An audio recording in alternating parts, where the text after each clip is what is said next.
命令全军各级要强化练兵备战鲜明导向，坚定不移把军事训练摆在战略位置，作为中心工作，抓住不放，抓出成效。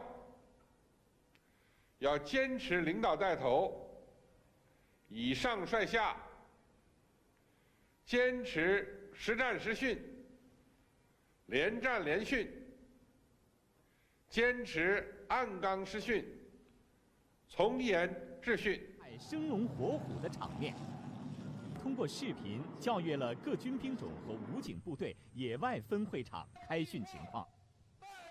塞外北国，千里冰封，陆军某合成旅官兵顶风冒雪展开实弹实装训练。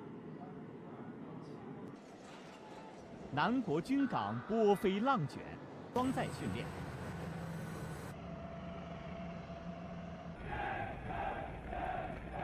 冀中平原。